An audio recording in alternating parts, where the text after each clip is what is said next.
नमस्कार दोस्तों, स्वागत है आपका हमारे YouTube चैनल पर। दोस्तों, आज का टॉपिक हमारा इम्पोर्टेंट होने वाला है। केमिस्ट्री में ये टॉपिक काफ़ी इम्पोर्टेंस रखता है और ये आपके लिए भी काफ़ी इम्पोर्टेंट है, क्योंकि आगे आने वाले चैप्टर इसी पर आधारित भी हो सकते हैं। तो चलिए अपनी वीडियो को शुरू कर लेते हैं और आज का हमारा टॉपिक है क्वांटम संख्याएँ। क्वांटम संख्याएँ यानी कि इलेक्ट्रॉन की एग्जैक्ट पोजीशन ज्ञात करना। जैसे हम लोग किसी का पता एड्रेस पूरा जब तक नहीं पता होता है, हम लोग उसका घर नहीं ढूंढ सकते हैं। वैसे ही इलेक्ट्रॉन का जब तक पता, उसका पूरा लोकेशन नहीं पता होगा तो हम पता नहीं लगा पाएंगे इलेक्ट्रॉन कोष के अंदर किस उपकोष में और कहाँ पर चक्कर कैसा है उसका कुछ नहीं पता कर सकते हैं। तो चलिए वीडियो को शुरू कर लेते हैं। सबसे पहले हम समझते हैं क्वांटम संख्याएं कहते कैसे हैं, यानी क्वांटम नंबर्स।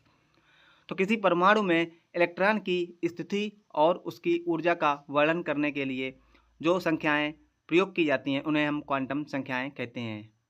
और ये क्वांटम संख्याएं चार प्रकार की होती हैं। कौन कौन सी होती हैं? मुख्य क्वांटम संख्या, द्विगंशी क्वांटम संख्या, चुंबकीय क्वांटम संख्या और स्पिन क्वांटम संख्या। ये चार प्रकार की क्वांटम संख्याएं होती हैं। इन चार प्रकार से हम इलेक्ट्रॉन की स्थिति का और उसकी ऊर्जा का पता लगाते हैं। तो जो मुख्य क्वांटम संख्या होती है उसे हम n के द्वारा शो करते हैं, और जो कक्षीय, कोणीय, संवेग क्वांटम संख्या यानी द्विगंशी क्वांटम संख्या होती है उसे L के द्वारा हम प्रदर्शित करते हैं, और चुंबकीय क्वांटम संख्या को M के द्वारा और इलेक्ट्रॉन स्पिन क्वांटम संख्या को S के द्वारा शो किया जाता है। तो सबसे पहले समझते हैं मुख्य क्वांटम संख्या यानी N को। तो ये मुख्य क्वांटम संख्या होती है वो यह इलेक्ट्रॉन के मुख्य कोष को दर्शाती है। किसको? इलेक्ट्रॉन के ये मुख्य कोष को।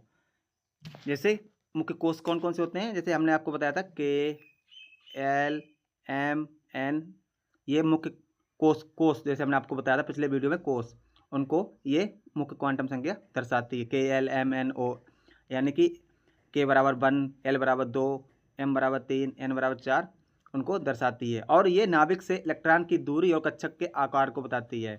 तो मुख्य क्वांटम संख्या होती है वो नाभिक से इलेक्ट्रॉन की दूरी और कक्षक के आकार को बताती है। जैसे पहला कोष K होता है तो उसकी नाभिक से दूरी सबसे कम होती है, L की उससे ज़्यादा, M की उससे ज़्यादा, N की उससे ज़्यादा कोषों की दूरी होती है।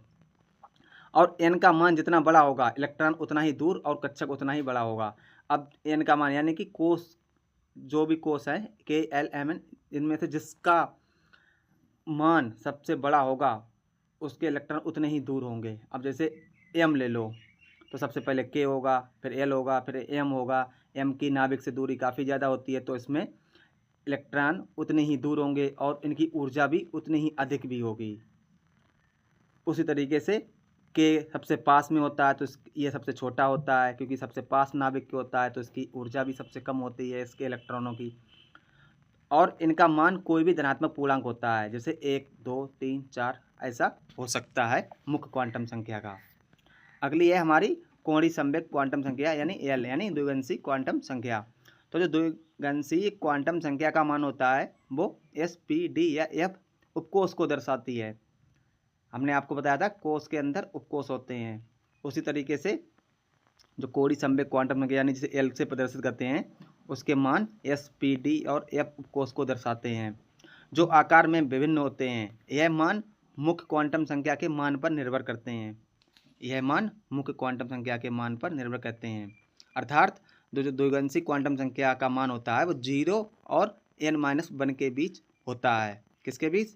0 और n-1 के बीच, यानी 0 से लेकर 1, 0, 1, 2, 3 ऐसे होता है। जैसे अगर n बराबर 3 है यानी K, L, M, M बराबर 3 होता है, तो अगर n बराबर 3 है तो L का मान होगा 3-1, 3-1 जैसा कि ये सूत्र देख रहे हो, यानी 2, तो L बराबर 2 होगा। उदाहरण के लिए मान लो n बराबर 3 है तो द्विगंशी क्वांटम संख्याएं निम्नलिखित होती हैं। तो n बराबर 2 होगा या 1 होगा या 0 होगा, ये तीनों मान हो सकते हैं। और अगर जब L बराबर 0 होता है तो मान के चलते हैं कि परिणामी जो उपकोष है वो S उपकोष वाला है। अगर L बराबर 0 है तो S उपकोष होगा, और वहीं L बराबर 1 है तो P होगा, और अगर 2 है तो D होगा। इसलिए n बराबर 3 के लिए 3 संभावित मान उपकोष हो सकते हैं, 3S, 3P और 3D। नेक्स्ट है हमारा स्पिन क्वांटम संख्या यानी S। यह इलेक्ट्रॉन के स्पिन को दिखाती है, चक्रण को दिखाती है, और इसका मान +1/2 से -1/2 हो सकता है।